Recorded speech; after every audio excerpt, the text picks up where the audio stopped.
हैं। तो संयोजकता आबंध सिद्धांत का एक भी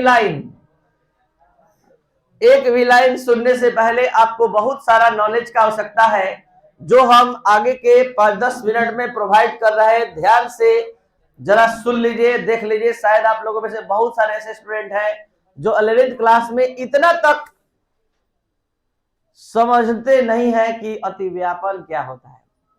केवल बस जानते हैं कि 2 परमाणु साझेदारी करता है, अष्टक पूरा करता है, बॉन्ड बना देता है।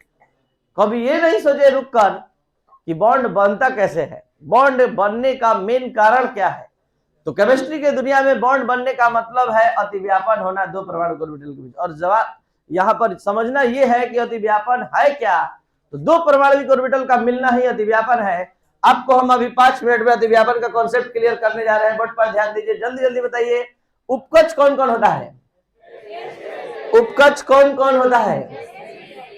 SPDF, एकदम सही।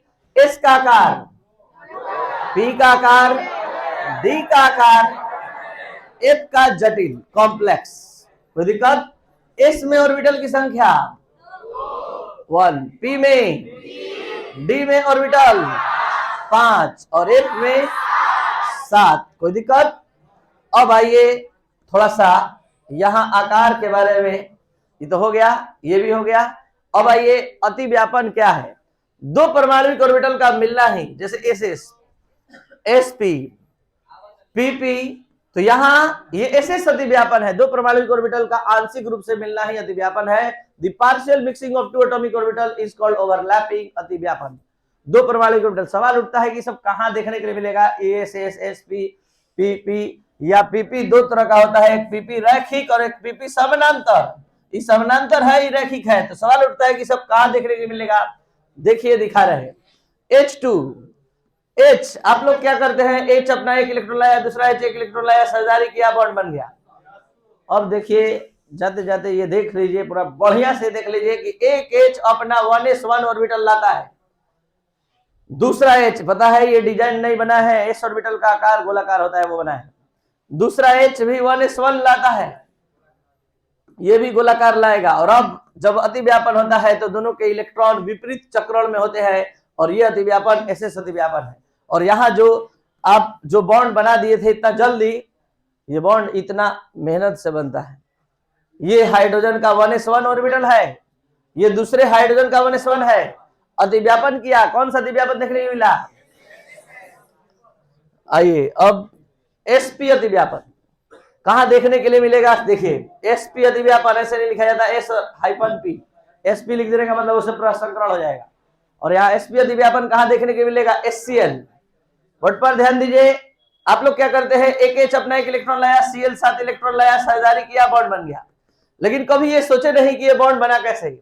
तो देखिए एक H अपना 1s1, Cl 17, बोलिए पूरा 3s2, 3p5 को तोड़ तोड़ कर बोलिए 1 1 1। कौन सा ऑर्बिटल है पता लगाइए अनपेयर्ड का।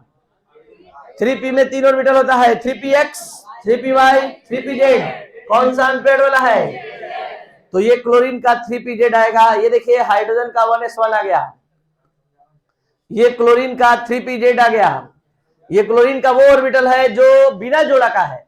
नियम है कि अतिव्यापन में वही भाग लेगा जो बिना जोड़ा का होगा, जिसको जरूरत है अपना जोड़ा लगाने का। तो ये देखिए दोनों सामने आ गया, ये अतिव्यापन कंप्लीट। और जो आप इतना आराम से देख रहे थे कि H और Cl साझेदारी करके बॉन्ड बनाता है, इतना मेहनत से होता है। ये बॉन्ड अतिव्यापन का परिणाम है। ये बॉन्ड का निर्माण यानी सहसंयोजक बंधन का निर्माण 2 परमाणविक ऑर्बिटल के अतिव्यापन से होता है। और ये अतिव्यापन 2 तरह का होता है, एक रैखिक और एक समानांतर। ये जो देख रहे हैं ये अतिव्यापन जो है, ये तीनों रैखिक है, एक अक्ष में आकर, और ये समानांतर अतिव्यापन है। तो 2 तरह का अतिव्यापन होता है। इतना नॉलेज होने के बाद आप इस टॉपिक को अब पढ़ने के लायक हो चुके हैं। संयोजकता आबंध सिद्धांत क्या कहता है? ध्यान दिया जाए। संयोजकता आबंध सिद्धांत, संयोजकता आबंध सिद्धांत कहता है कि किसी जटिल यौगिक का निर्माण केंद्रीय धात्विक परमाणु और संलग्नी के बीच बॉन्ड के निर्माण के फलस्वरूप होता है। यानी संलग्नी, आप लोग जानते हैं सामान्य परिसर में क्या क्या होता है? केंद्रीय धात्विक परमाणु और संलग्नी। तो केंद्रीय धात्विक परमाणु और संलग्नी के बीच जो बॉन्ड बनता है वो अतिव्यापन से बनता है। जैसे आप H2 में देखे बॉन्ड, HCl में देखे बॉन्ड, एक छोटा सा एटम एक मॉलिक्यूल HCl में जो H और Cl के बीच बॉन्ड बन रहा है वो भी अतिव्यापन से बन रहा है। तो यहां भी अतिव्यापन से ही बॉन्ड बनता है। किसके किसके बीच? केंद्रीय धात्विक परमाणु और संलग्नी के बीच। किसी जटिल यौगिक में केंद्रीय धात्विक परमाणु और संलग्नी के बीच जो बॉन्ड बनता है वो अतिव्यापन के फलस्वरूप बनता है। लिगेंड के फलस्वरूप कौन इलेक्ट्रॉन, अच्छा बताइए, जो समन्वय परिसर होता है उसमें केंद्रीय धात्विक परमाणु को इलेक्ट्रॉन कौन देता है? संलग्नी। कौन ग्रहण करता है? केंद्रीय धात्विक परमाणु। तो केंद्रीय धात्विक परमाणु अपने पास उतना संख्या में रिक्त ऑर्बिटल तैयार करता है। कैसे तैयार करता है अगले 2 मिनट में दिखा रहे हैं, समझिएगा। लिगेंड से प्राप्त होने वाले इलेक्ट्रॉन के लिए केंद्रीय धात्विक आयन में समान ऊर्जा के रिक्त ऑर्बिटल आवश्यक संख्या में वर्तमान होते हैं, तभी जाकर वो कोऑर्डिनेट बॉन्ड से, अब देखिए CONH3 का होल 6 3+ है, तो ये कितना जोड़ा इलेक्ट्रॉन दे रहा है? 6। आपके पास 12 आदमी आ जाए घर में तो जगह होना चाहिए तभी ना बैठाइएगा। तो पहले क्या करता है कि केंद्रीय धात्विक परमाणु इलेक्ट्रॉन आने से पहले अपने आप को तैयार कर लेता है। कैसे तैयार करता है अगले एग्जाम्पल में यहां अभी सामने रख रहे हैं। बस 1-2 मिनट और। 9-6 9 7 8 जाते जाते छुट्टी हो जाएगा। बस थोड़ा सा ध्यान दीजिए। संयोजकता आबंध सिद्धांत के अनुसार अब मेन कॉन्सेप्ट यहीं पर है।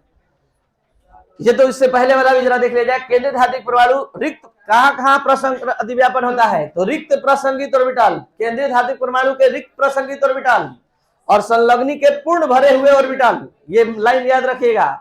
केंद्रीय धात्विक परमाणु के रिक्त प्रसंगित ऑर्बिटल और संलग्नी के पूर्ण भरे हुए ऑर्बिटल के बीच अतिव्यापन होता है। ये तुरंत दिखा रहे हैं कैसे। इसके बाद एक लाइन और जो ट्रिक है, और ये ट्रिक यही है कि बॉन्ड बनने के बाद अगर अनपेयर्ड इलेक्ट्रॉन बच जाता है तो अनुचुंबकीय, और पूरा निर्माण के बाद, संकुल के निर्माण के बाद अगर इलेक्ट्रॉन नहीं बचता है तो प्रतिचुंबकीय। क्योंकि आप शुरू से जानते हैं कि अनपेयर्ड इलेक्ट्रॉन जिसके पास होता है वो अनुचुंबकीय और नहीं होता है तो अब यहाँ पर जो चीज हम दिखाने वाले थे, जो प्रूफ, वो आपके सामने है। एक यौगिक बनाना है, एक संकुल का निर्माण करना है, और ये संकुल है NiCN का होल 4 2-। कैसे बनता है? इस दोनों केंद्रीय धात्विक परमाणु और संलग्नी के बीच बॉन्ड एकदम धीरे धीरे आपके सामने रख रहे हैं। पहले इसका स्ट्रक्चर खोल दिए हैं। निकेल का परमाणु संख्या बताइए। निकेल का परमाणु संख्या 28 के अनुसार इलेक्ट्रॉनिक विन्यास बताइए। 3d8 4s2। क्या 4p0 भी लिख सकते हैं? लिख दिए। अब यहां से 3d8 उठाए। 3d8 देख लीजिए, 5 6 7 8 निकेल का लिखे हैं। 4s2 है, 4s2। यहाँ 4p0 कुछ नहीं है। अब यहाँ पर आपसे पूछेंगे कितना अयुग्म इलेक्ट्रॉन है? पूछेंगे कि ये अनुचुंबकीय है कि प्रतिचुंबकीय? अनुचुंबकीय। लेकिन ये कॉम्प्लेक्स प्रतिचुंबकीय होता है। एग्जाम में क्वेश्चन आएगा, साबित करें कि NiCN का होल 4 प्रतिचुंबकीय होता है। तो आपको ऐसे ही साबित करना होगा। पहले निकेल एटम का लिखना होगा, फिर निकेल आयन का लिखना होगा, क्योंकि यहाँ Ni 2 ऑक्सीकरण अवस्था लेकर आया है। 2 ऑक्सीकरण अवस्था मतलब कितना इलेक्ट्रॉन लॉस करेगा? तो ये 4s का 2 इलेक्ट्रॉन लॉस कर दिया। तो अब जैसे ही लिगेंड अटैक करता है, होता क्या है, हम आपको क्या बताएं। आपके घर में 12 आदमी आ जाए तो आप क्या करेंगे? अपने घर में जितना एडजस्ट होने लायक रहे, 2-3 आदमी एक रूम में चल जाए। तो वही काम यहां होगा कि ये सबसे पहले ये प्रयास करेगा कि जितना हो सके एडजस्ट कर ले। तो ये एडजस्ट देखिए, ये अपने इलेक्ट्रॉन को यहां भेज दिया, और यहां भेजते ही इसके पास एक रिक्त डी ऑर्बिटल और एक s और 2p। ये एक d एक s और 2p का अंतः मिश्रण करता है। एक d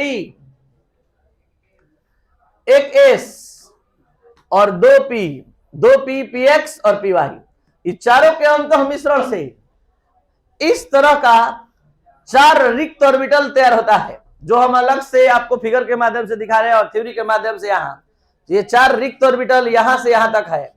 इस चारों रिक्त ऑर्बिटल में अब आता है संलग्नी अपना 2-2 इलेक्ट्रॉन लेकर, जो इतना आराम से देख ले रहा है कि इलेक्ट्रॉन दिया, रख लिया।